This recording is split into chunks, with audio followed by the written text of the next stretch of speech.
banquinho de madeira, mas com muita história. Este é o vídeo da vez. Maurício aqui, tudo bem com vocês? Seja bem-vinda, seja bem-vindo ao meu canal, o 1900 Wood Shop.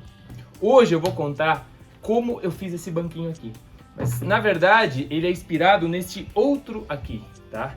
Que é uma peça que meu avô paterno, se chama João Pedro, fez há mais de 60 anos atrás. Estava na casa do meu pai, eu olhei. Além da história dele, que é muito legal, ele é um banquinho muito bonito, né? Bem interessante esses desenhos desses pés, assim, essa inclinação. E eu vou mostrar por que tem tudo isso, esse furo. Então, antes de contar como eu fiz este, eu vou contar um pouco a história deste, que é bem bacana. Então, separa a pipoca aí, seu refri, sua cerveja, água, o que você quiser. E presta atenção nessa história que é muito legal. Eu já sabia como esse banquinho aqui tinha nascido, né? Falei que é uma inspiração, não, na verdade é uma réplica, vamos assim dizer, né? Porque eu fiz praticamente igual, um pouquinho diferente de tamanho, madeira, um detalhinho só diferente. Eu já sabia como esse banquinho havia nascido, mas o que eu fiz? Liguei pro meu pai gravou um áudio contando detalhes dessa história, de como esse banquinho foi feito e por que esses detalhes que ele possui. Meu avô, ele era marceneiro.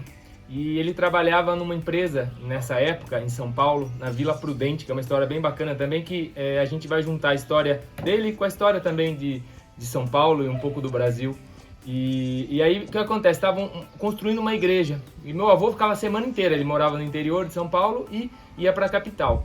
E frequentava a igreja, só que a igreja estava em construção. Como ela estava em construção, não tinha bancos. Meu avô um dia falou, cara, como pode a igreja, né, não ter banco? O pessoal ficava de pé, aquela coisa. Aí ele pegou e fez esse banquinho para ele e muita gente viu, gostou e começou a pedir também, fazer pedido. Aí ele começou a vender, né? Ele trabalhava na empresa, mas paralelamente ele fazia esses banquinhos. Porque o que é o legal dele? Esse buraco é justamente para isso, para poder carregar o banquinho e ele cabe certinho apoiado no corpo. Então você pode levar, colocar lá, sentar durante a missa e tal. E pode também o que? Se ajoelhar na hora que precisa para quem frequenta a missa. E quando eu falo que a marcenaria acaba cruzando com essa história do Brasil, porque na verdade a Vila Prudente é um bairro de São Paulo hoje grande e tal, que ele foi na 1800 e pouco, ele começou a ser construído. Isso aqui, esse banquinho meu avô fez na década de 60. E aí pesquisando eu descobri que a Vila Prudente começou, na verdade, com imigrantes, foi criada uma fábrica de chocolate, e na sequência apareceu fábrica de cerâmica, fábrica de chapéus, e por aí foi, né? Fábrica de papelão. E juntamente com isso, essa empresa que chamava Mateus Torres e Companhia Limitada, segundo meu pai. Passou até um endereço que ele lembrava, que era sobrenome de um amigo dele lá da cidade dele.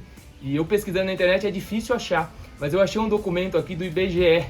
E aí constam, olha que legal, da história das empresas que forneciam máquinas e produtos para esse tipo de coisa, né? Para marcenaria, para a indústria. E essa empresa que ele trabalhava era isso, ela fazia o quê? Secadoras de café. Então meu avô trabalhou muito tempo montando tanto máquina de café como secadora. Todo o processo, né, da época do café no Brasil e tal, eram máquinas enormes. Eu vou procurar foto depois, que a coisa eu coloco também. E máquinas enormes, todas feitas de madeira, né? E naquele tempo eram todas ferramentas manuais. E isso aqui meu avô fez como? Também, tudo ferramenta manual. Essa versão agora, 2022, usei máquinas elétricas, mas tentei preservar o máximo, sem exageros no desenho e nada. E aí vocês vão ver como é que eu tenho um carinho muito especial por esse banquinho, porque na verdade ele foi... Meu primeiro contato com a marcenaria foi através do meu avô. Eu era menino e tal, ia sempre para casa dele, que era próximo da casa dos meus pais, e lá eu fazia já minhas coisas. Então tem até um vídeo aqui, ó, de uma caixa de pescaria que a gente fez. Eu tinha um carrinho de rolemã, uma história também legal, que meu avô sempre ele teve, isso que eu acho legal, né? Ele tinha liberdade na criação, as ferramentas eram todas manuais, eu tenho essas ferramentas hoje, vou uma hora fazer um vídeo também. E ele já tinha uma questão um pouco de fugir do padrão, assim, e um pouco de design. Então você vê a caixa de pescaria mesmo, ela tem formas arredondadas. E o meu carrinho de rolemã, eu era bem pequeno e bem magrinho, eu chegava lá, o pessoal brincava comigo, chegou o tábua de carne. Por quê? Todo mundo fazia o carrinho de rolemã reto e quadrado. O meu não, o meu era pequenininho e era já todo arredondado, assim, era muito legal. Pena que a gente não tem foto dessa época. Mas isso mostra o quê? Já a liberdade, um pouquinho, um outro olhar para a marcenaria. Ele também reaproveitava muito, sempre tinha aquelas madeiras, as sobras lá no quintal e a gente fazia com aquilo. Banquinho também eu tenho aqui, ó, um outro vídeo que é uma réplica também que eu fiz de um banquinho que eu havia feito no Senai em 2002. um banquinho. E aí eu fiz uma réplica de pinos com roxinho, também ficou bem legal. Mas esse aqui tem toda essa questão interessante do uso e a questão do desenho, e eu achei que ficou muito legal.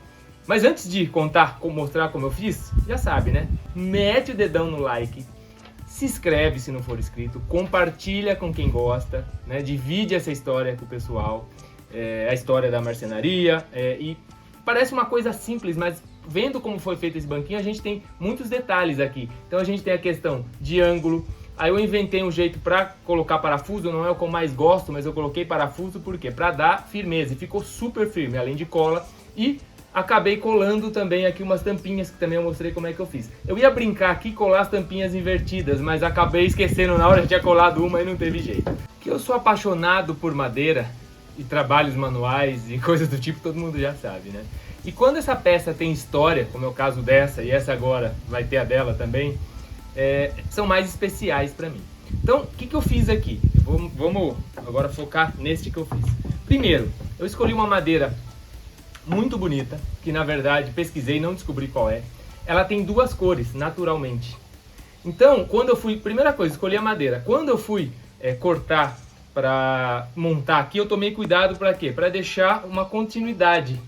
Então vocês vão ver lá, né, no vídeo, no passo a passo, como é que eu fiz, cortei e montei justamente nessa sequência para dar essa cara. Então se você olhar de um lado ele é clarinho, né, todo claro, e do outro lado ele é todo escuro. Mas é a madeira que é assim mesmo.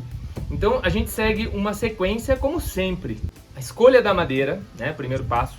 A gente pode fazer esse banquinho com qualquer madeira, mas como ele tem esse ângulo, se a gente colocar uma madeira muito mole, tipo um pinus, por exemplo, eu fiquei meio receoso também de ficar forçando e a madeira não aguentar. Essa madeira é uma madeira que também não é super dura, mas é uma madeira uma densidade bacana, assim, gostosa de trabalhar, e ficou super resistente desse jeito que eu fiz. Então preparou a madeira, depois a gente teve o maior trabalho aqui, foi a questão desses ângulos, né, que a gente tem que acertar certinho, tanto o ângulo aqui do pé, como depois o ângulo aqui que vai, para ficar bem assentado no chão. Depois o corte do desenho aqui dos pés, que eu acho que é o charme, o diferencial dessa peça, que eu acho que dá todo... Talvez, não sei se meu avô viu em algum lugar, se inspirou, mas eu adoro esse desenho, eu acho que isso muda totalmente a peça. Então, foi desenhar isso, daí recortar, usei a serra de fita, mas poderia usar a tico-tico, né? Fiz furos aqui, os furos igualzinho o original. Depois passei uma tupi aqui no assento também, para dar esse detalhe, né? Aí cada um faz do jeito que gosta. Depois a fixação dos pés, que aí deu um pouquinho mais de trabalho. Como sobrou a madeira cortada já com esse ângulo aqui, eu fiz uma espécie de um gabaritinho para quê? Para conseguir fixar ali já certinho e conseguir parafusar. É aí que eu fiz, fui com a furadeira reta mesmo, inclinei um pouquinho, vocês vão ver tudo isso no vídeo. E por último, o acabamento. Dessa vez eu usei um verniz à base de óleo.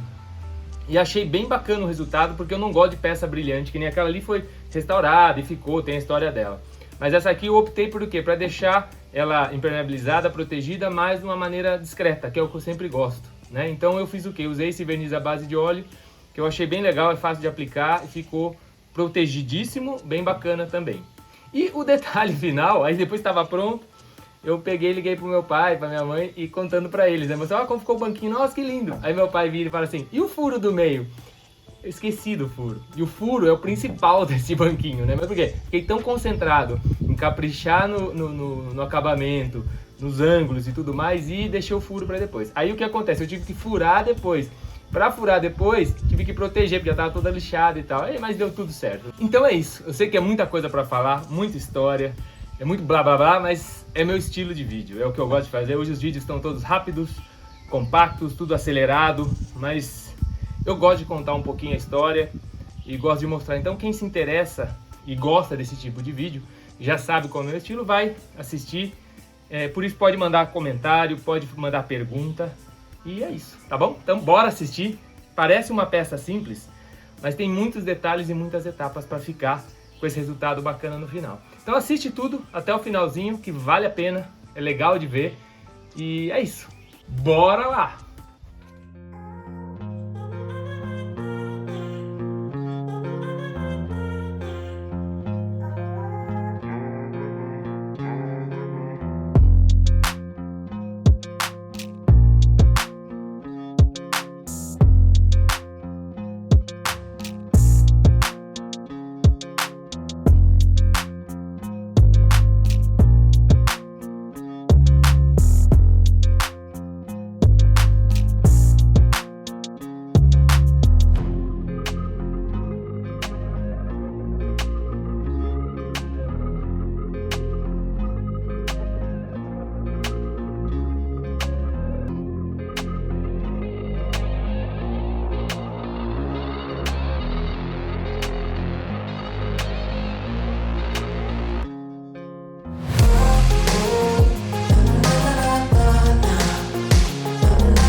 Gostou da história? Espero que tenha gostado, você assistiu até aqui, né?